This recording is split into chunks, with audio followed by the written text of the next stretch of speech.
بسم الله الرحمن الرحيم الحمد لله رب العالمين بارئ الخلائق أجمعين والصلاة والسلام على أشرف الأنبياء والمرسلين وعلى أهل بيته الطيبين الطاهرين المعصومين.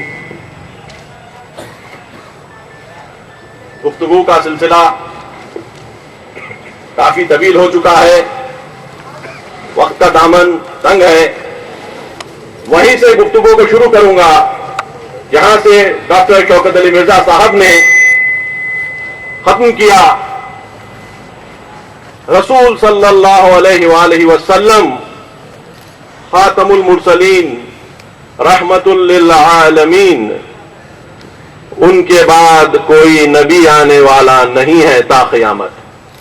اس رسول نے وہ کیا چیز ہم کو عطا کی کہ جس کی بنیاد پر ہم تا قیامت خدا کی عبادت کرتے ہوئے دوسروں کے لیے مثال بن کر زندگی گزار سکیں. وہ کیفیت یہ تھی کہ حق کے علاوہ کسی اور کوئی چیز کو قبول نہ کرنا. لا تقف ما لیس لک بہ علم، تم اس چیز کی پیروی نہ کرنا جس کا تمہیں علم نہیں ہے. اس ایک آیت کے ذریعے سے تمام خرافات کو انسانی ذہن سے دور کر دیا گیا. مسلمان کو ایمان لانے کے بعد اب یہ اختیار نہیں رہا کہ دلیل کے بغیر کوئی چیز کو قبول کر لے. جیسے دلیل کا دامن تھاما مسلمان نے، ہم دیکھتے ہیں کہ ہر میدان میں، چاہے وہ فلسفہ ہو، چاہے وہ فقہ ہو، چاہے وہ سائنس ہو، ہر میدان میں مسلمان رشد کرنے لگا، گرو کرنے لگا. اور سبقت اس تیزی سے کیا کہ تعجب ہوگا کہ 2500 سال پرانی یہودی فقہ اور قوانین اسلامی قانون کی بنیاد پر لکھنے پر یہودی مجبور ہو گئے. تعجب کا مقام ہے کہ کیسے وہ دین جو اسلام سے 2500 سال پہلے سے اپنے آپ کو مضبوط اور یکتا پرستی کے دین کے عنوان سے پیش کر رہا ہے، وہ 300 سال میں اس حد تک پیچھے اپنے آپ کو محسوس کرے کہ اسلامی کوڈیفیکیشن، اسلامی قانون کو جس طریقے سے تقسیم کیا گیا تھا اس بنیاد پہ اپنے آپ کو دوبارہ لے آئے. بنیادیں محکم تھیں، حق کے علاوہ کسی اور چیز کو نہ دیکھنا. اور حق ایسی چیز ہوتی ہے جو آپ کے ہمارے منفعت کی بنیاد پر طے نہیں کی جاتی. قرآن کی آیت آتی ہے، کہتی ہے کہ تم کو عدالت کی بنیاد پر اللہ کے لیے قیام کرنا ہوگا، اللہ کے لیے شہداء بننا ہوگا، اور تمہاری کسی سے دشمنی یہ سبب نہ بنے کہ تم ان سے عدالت سے پیش نہ آؤ.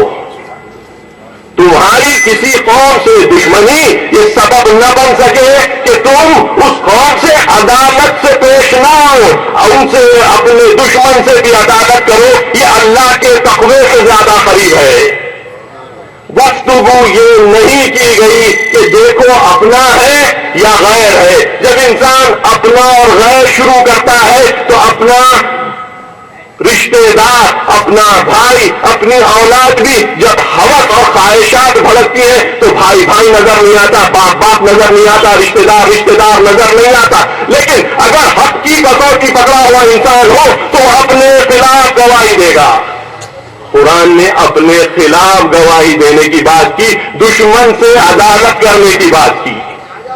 ہم نے وہ کسوٹی کو اپنے ہاتھوں سے چھوڑ دیا، ان بنیادوں کو اپنی فکری اثاثہ بنانے سے انکار کر دیا. ہم نے اپنا اور غیر کا کلام شروع کیا. جیسے یہ بات ہوئی عرب اور عجم کا سوال آیا، مکی اور مدنی کا سوال آیا.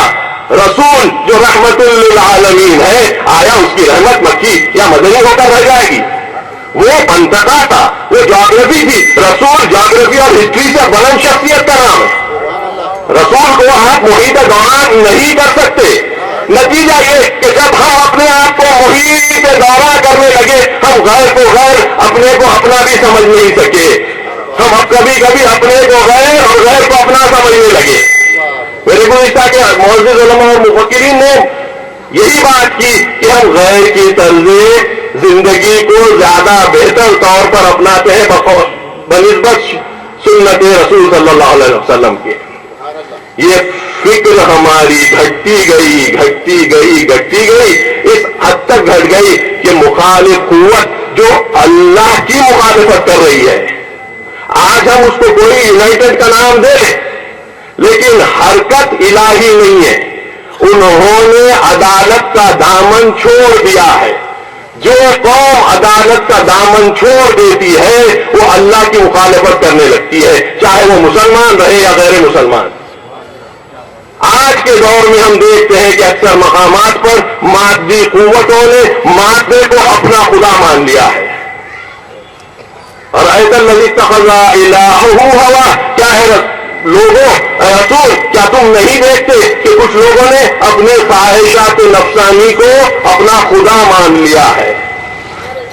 ہمارا کام خواہشات سے بلند ہونا ہے اور ہمیں اس کے لیے وہ رسول کی کہ جو اسوہ حسنہ بن کر ہمارے سامنے بھیجا گیا اس کی پیروی کرنے پر ہم مجبور ہیں.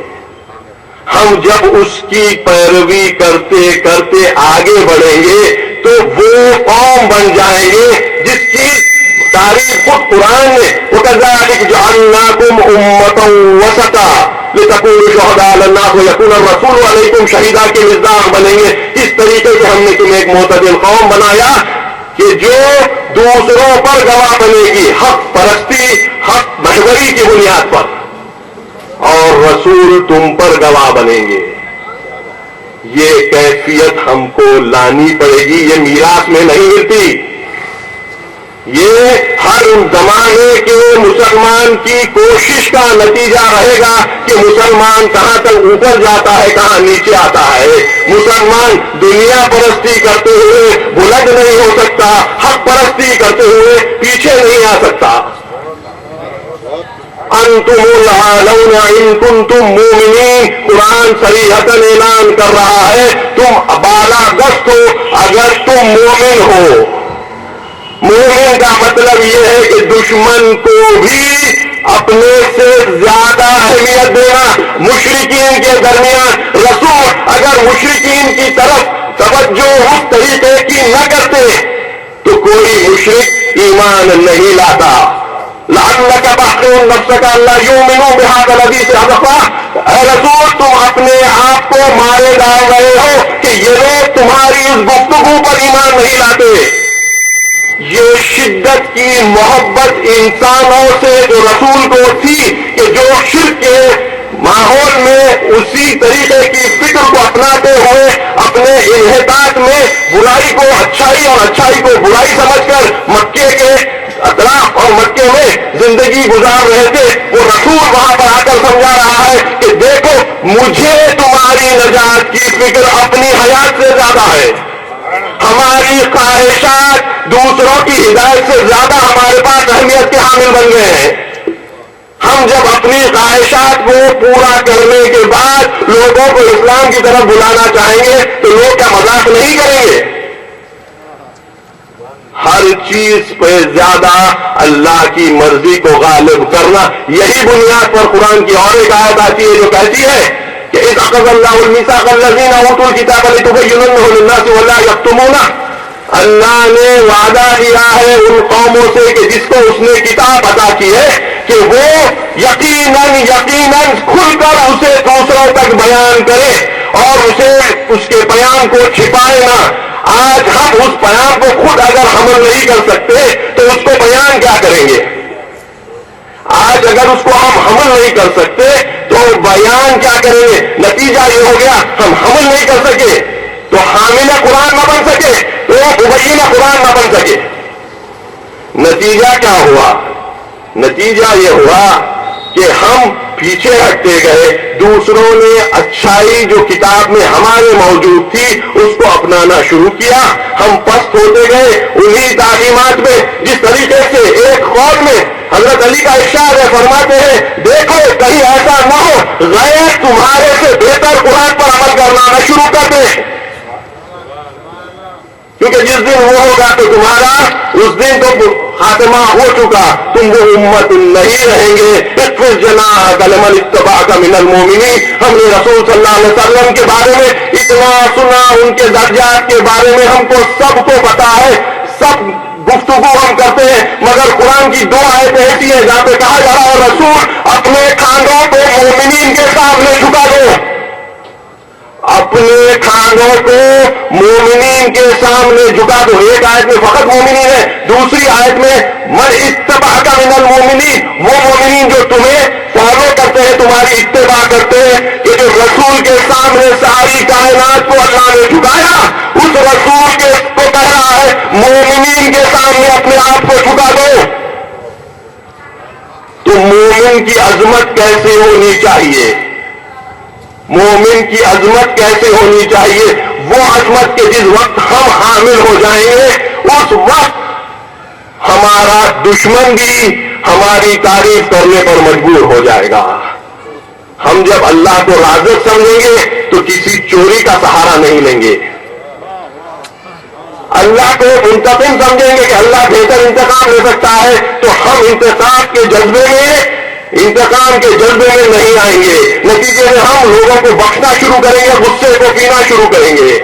یہ کیفیت جیسے جیسے آتی جائے گی، ہماری حص اللہ والی ہوگی اور ہماری کیفیت اللہ والی ہونے کے نتیجے دوسروں کے دلوں پر ایسا اثر کرے گی کہ دیکھتے دیکھتے اطراف کا ماحول ویسے بدلے گا جیسے مکے کا مدینہ اور اطراف مکہ و مدینہ جزیرۃ العرب کا بدلا، اور دیکھتے ہی دیکھتے اذا جاء نصر اللہ والفتح ورأيت الناس يدخلون في دين الله افواجا کی آیت آنے لگی۔ اے رسول، جب اللہ کی نصرت آئے گی آپ دیکھیں گے کہ لوگ فوج در فوج اسلام میں داخل ہوتے جائیں گے۔